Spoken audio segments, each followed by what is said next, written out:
Hello students, आप सबका बहुत बहुत वेलकम है दृष्टि एसएससी यूट्यूब प्लेटफॉर्म पर। और एक नई वैकेंसी को लेकर हम आपके लिए आ चुके हैं। आप जानते हैं हम आपके लिए नई अपडेट, नई वैकेंसी के रिगार्डिंग जो भी होती है, जो भी नई वैकेंसी आती है उसके लिए हम आपके लिए वीडियो लेकर आते हैं। और एक नई वैकेंसी रेलवे में जूनियर इंजीनियर की वैकेंसी आई है। इसके बारे में पूरा डिटेल डिस्कस करते हैं। जो भी बच्चे ग्रेजुएट हैं, बीटेक हैं, बीई हैं, वो अच्छे से इसको डिस्कस कर सकते हैं, देख सकते हैं। आइए इसको देखते हैं।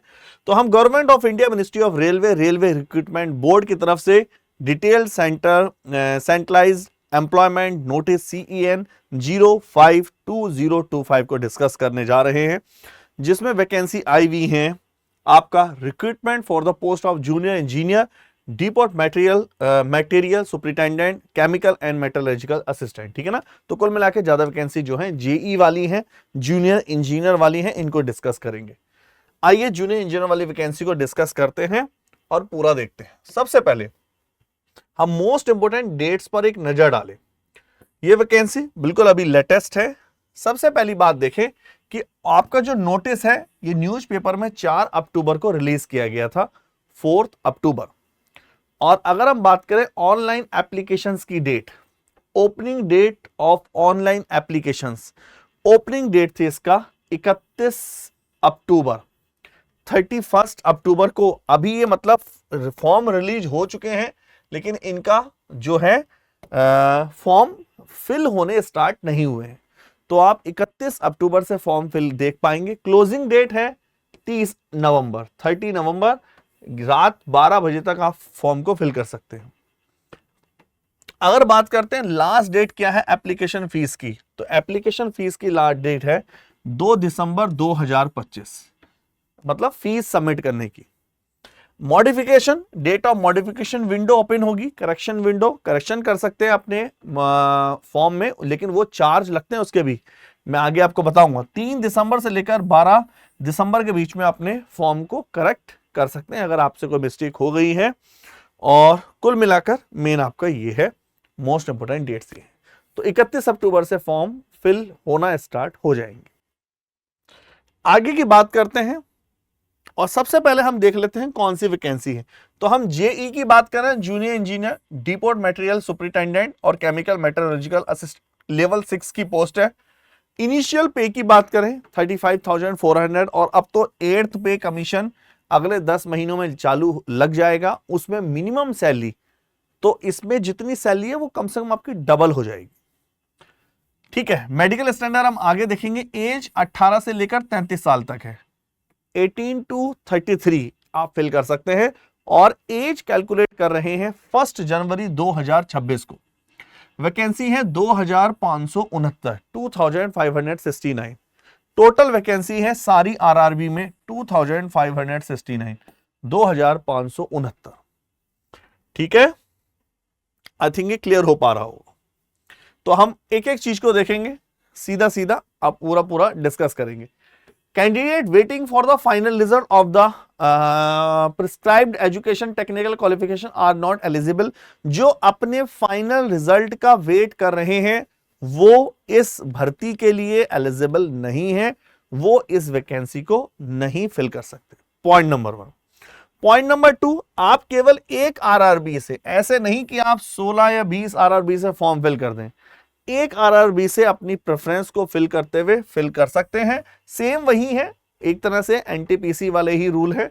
आप केवल एक आरआरबी से फॉर्म को फिल कर सकते हैं, ऐसे नहीं एक से ज्यादा आरआरबी से अगर आप फिल करेंगे तो वो आपका इनवैलिड फॉर्म माना जाएगा और आप उसके लिए सुटेबल नहीं माने जाएंगे। ठीक है। आई थिंक आप यहां तक क्लियर हो चुका है सबको। और चलते हैं थोड़ा सा आगे और देखते हैं अगली डिटेल क्या है। तो सबसे पहले हम मेडिकल स्टैंडर्ड पे आ जाते हैं। किस पे आ रहे हैं? मेडिकल स्टैंडर्ड, जो सबसे ज्यादा है जेई और इस पोस्टों के लिए। अगर हम मेडिकल स्टैंडर्ड की बात करें तो आप देखेंगे A3 स्टैंडर्ड इसमें है। A3 स्टैंडर्ड जिसमें मांगा गया है उसका मीन्स क्या है। तो A3 अगर बोला जाएगा, मैं अभी पूरा डिस्कस करूंगा कहां कहां A3 डिमांड किया गया है, कहां कहां B1, कहां कहां C1। A3 का मतलब फिजिकल फिट तो तीनों में चाहिए। A3 means distance vision 6/9 6/9 with या विदाउट ग्लासेस, स्पेक्स मतलब अलाउड है। Power of the lens not exceed 2 dioptre, lens की पावर 2 डायोप्टर से ज्यादा नहीं होनी चाहिए। नियर विजन 0.6 विद या without glasses, and must pass test for colour vision, binocular vision, night vision और मेसोपिक विजन। ठीक है ना, ये चीजें हैं जो उसके लिए डिमांड की गई है। अगर हम B1 की बात करें, मेडिकल स्टैंडर्ड फिजिकल फिट तो है ही, डिस्टेंस विजन 6/9 और 6/12 है, विद या without glasses, power of lens not exceed 4 diopter, और अगर नियर विजन 0.6 है, और आपको colour vision, binocular vision, night vision, mesopic vision, ये सारे विजन टेस्ट पास होने चाहिए। इसी में अगर हम C1 टेस्ट की बात करते हैं, C1 medical standard physical fit तो है ही, ऑल रेस्पेक्ट में डिस्टेंस विजन 6/12 6/18 होना चाहिए, विद या without glasses, near vision 0.6 with या विदाउट ग्लासेस व्हेन रीडिंग और क्लोज वर्क इज रिक्वायर्ड। ठीक है, आई थिंक ये सबको क्लियर हो पा रहा है। आगे चलते हैं, इसमें और क्या क्या डिमांड है रेलवे की तरफ से। सिटीजनशिप की बात कर लेते हैं। सिटीजनशिप इंडिया हो, नेपाल के, भूटान के और तिब्बत के रिफ्यूजी भी आराम से फॉर्म को फिल कर सकते हैं। एज लिमिट में एक चीज ध्यान देने वाली बात है, अगर हम आयु वाली बात करें, एज 1 जनवरी 2026 को काउंट कर रहे हैं। सेम एज अगर आप देखें, ये एनटीपीसी में भी 1 जनवरी को ही काउंट कर रहे हैं। 1 जनवरी 2026 को ही एज लिमिट काउंट कर रहे हैं। तो यहां भी एज ग्रुप 18 से 33 साल, लोअर एज लिमिट जो है 1 जनवरी को नॉन बॉर्न बिफोर, आपका जन्म 1/1/2008 से पहले का नहीं होना चाहिए। 2008 1 जनवरी से पहले का बिफोर जन्म नहीं होना चाहिए। अपर एज देखें तो 1/1/2026 को जो काउंट कर रहे हैं, यूआर या ईडब्ल्यूएस वाले का जन्म 2 जनवरी 1993 के बाद का ना हो, ओबीसी एनसीएल का 2 जनवरी 1990 के बाद का ना हो, एससी एसटी का 2 जनवरी 1988 के बाद का जन्म नहीं होना चाहिए।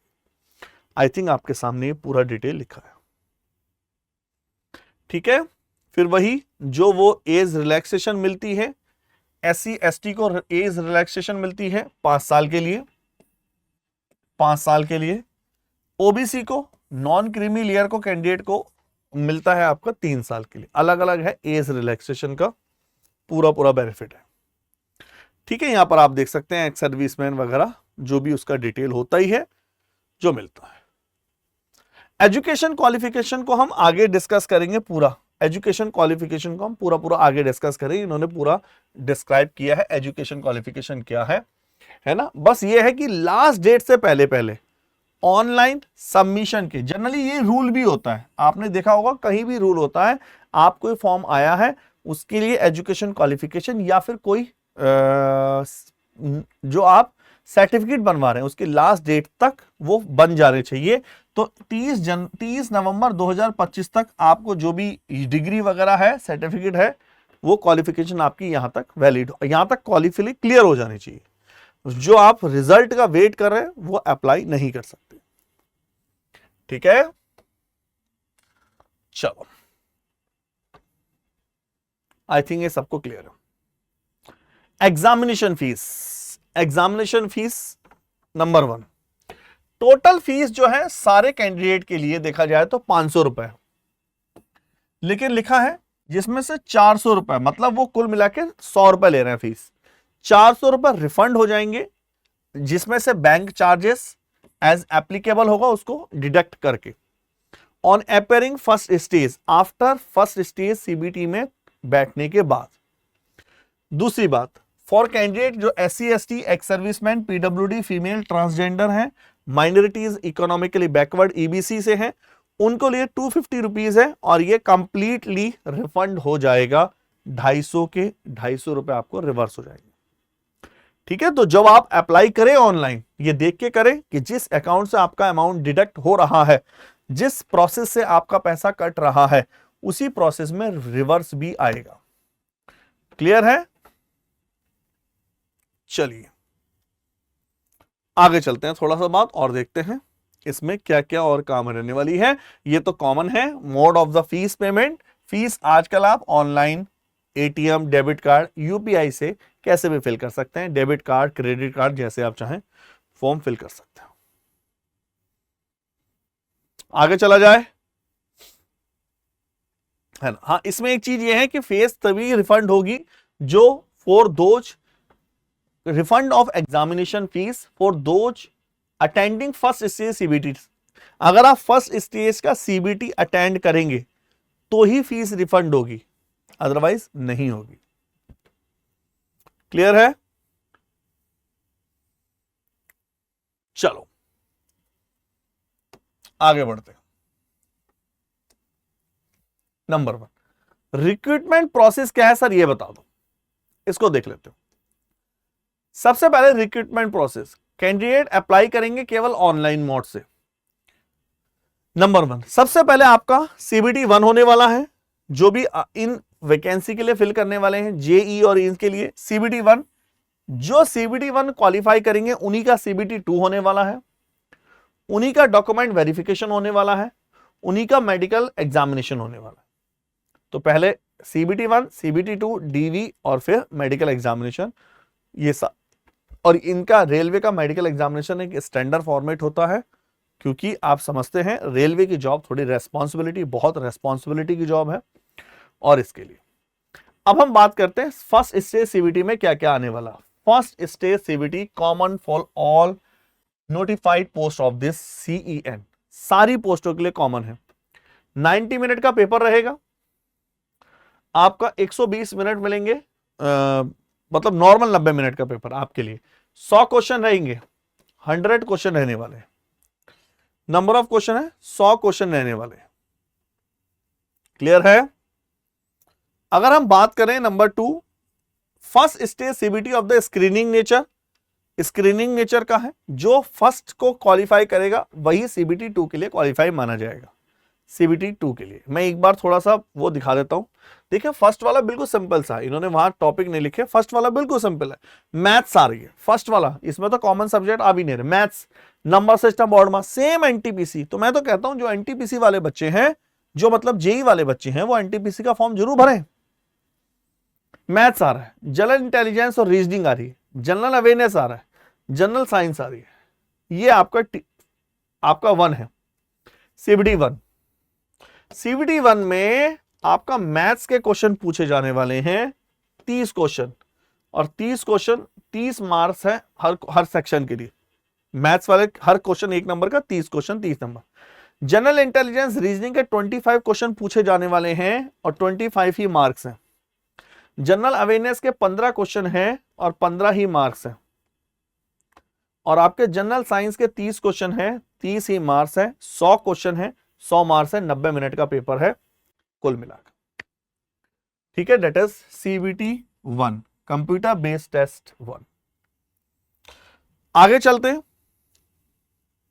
1/3 निगेटिव मार्किंग है और minimum passing percentage 1/3 negative marking है।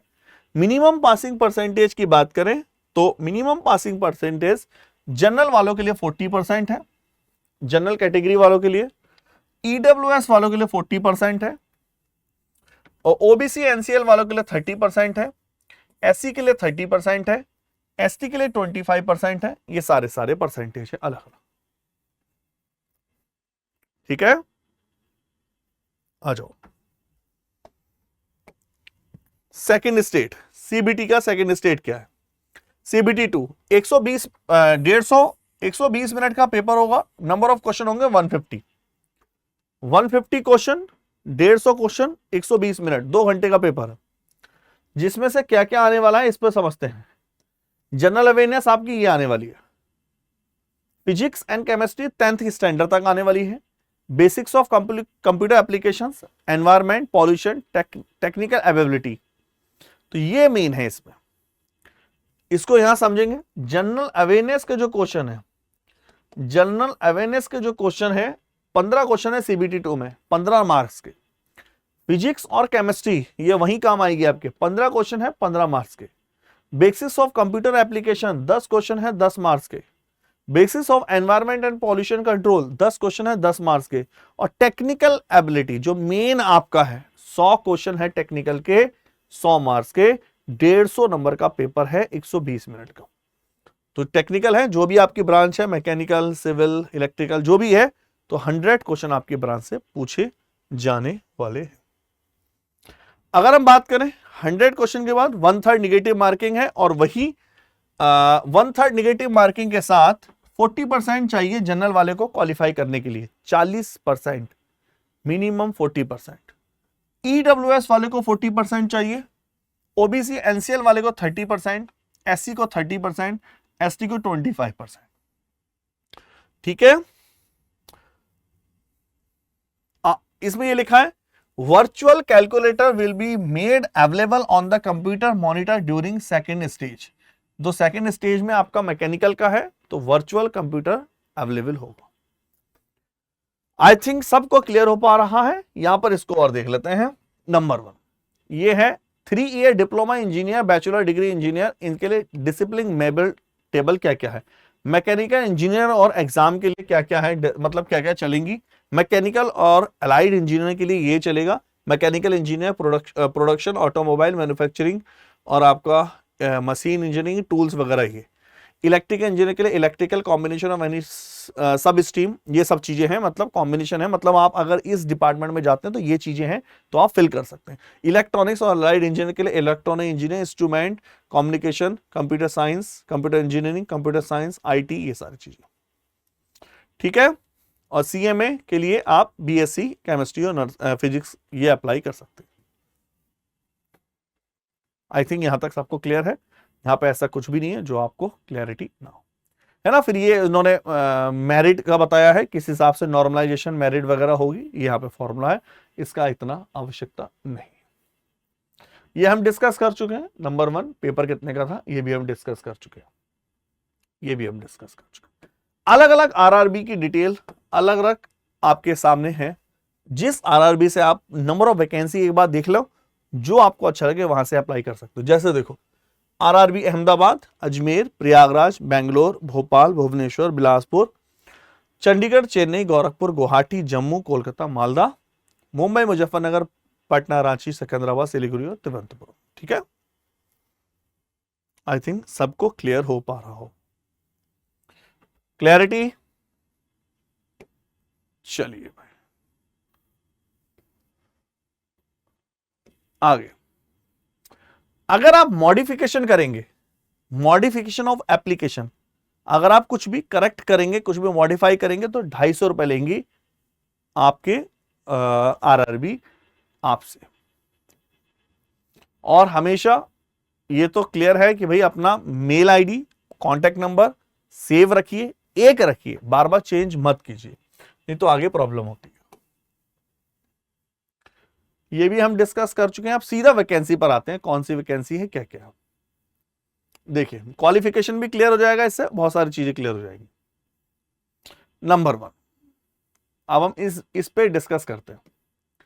जैसे सबसे पहले बात करते हैं junior engineer electric, name of the post junior engineer electric में अगर आप 6th इनिशियल पे लेवल की जॉब है, इलेक्ट्रिकल सब department design and drawing and production unit, mechanical standard C1, sorry medical standard C1 है।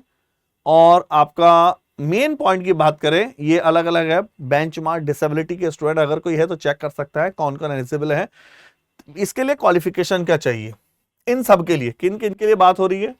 ये junior engineer electrical, junior engineer electrical EMU TRS, junior engineer electrical TRD, electrical general, यहां तक की जो भी वैकेंसी है जूनियर इंजीनियर इलेक्ट्रिकल वर्क, इनके लिए मेन चाहिए 3 ईयर का diploma mechanical, electrical, electronics engineer या फिर combination of any stream of the basic stream of mechanical, electrical, electronic engineer from a recognised university institute.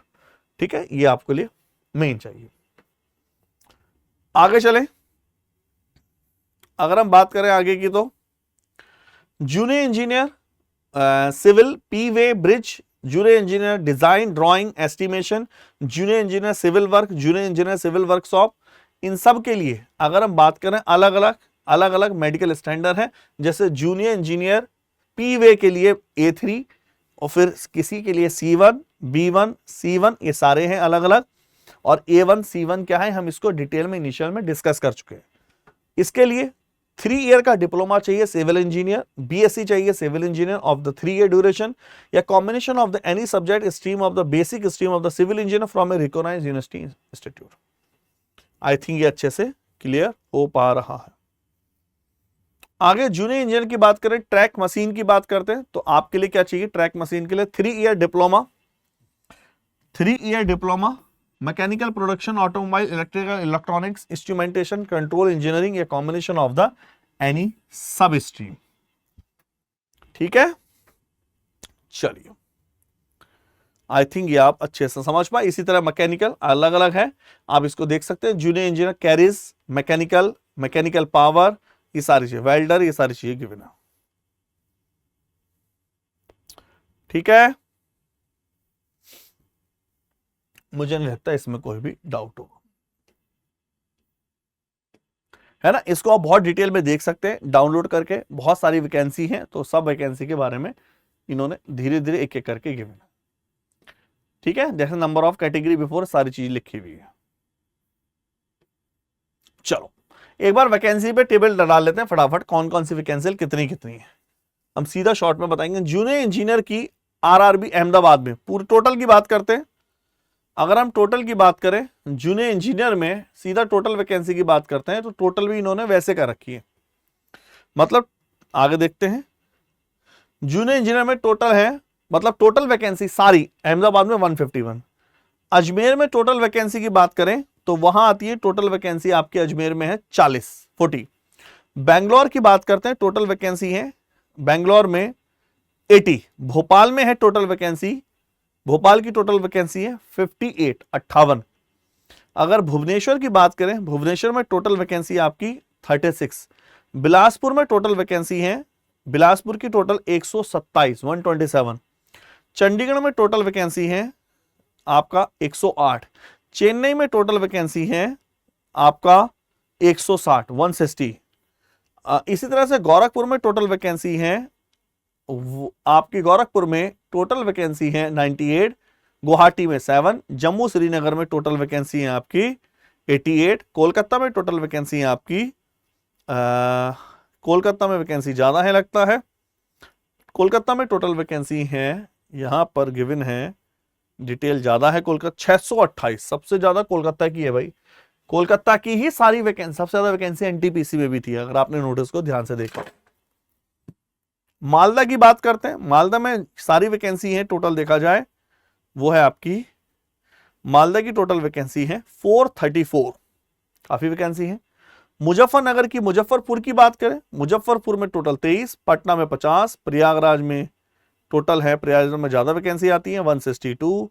Ranchi में वैकेंसी है आपकी 109। सिकंदराबाद में वैकेंसी आपकी टोटल 103। तिरुवनंतपुरम में वैकेंसी है टोटल 62। तो टोटल वैकेंसी है 2569, 2569। ठीक है, आई थिंक आप सही से समझ पाए होंगे चीजों को, कैसे कैसे क्या क्या करना है। तो दोस्तों ये थी आपकी पूरी डिटेल, और आई होप आप चीजों को समझ पाए। और मेरी आपसे रिक्वेस्ट है, NTPC वाले बच्चे, जो NTPC वाले बच्चे तो JEE के लिए नहीं फिल कर सकते, लेकिन जो इसको फिल कर रहे हैं वो NTPC भी अगर आप चाहें तो फिल कर सकते हैं। चलिए इस तरह से हम आपके लिए नई वैकेंसी के लिए अपडेट लाते रहेंगे। नीचे कमेंट करके बताइए आपको और क्या इंफॉर्मेशन चाहिए और किस वैकेंसी रिगार्डिंग नई अपडेट चाहिए। Okay, thank you, tata bye.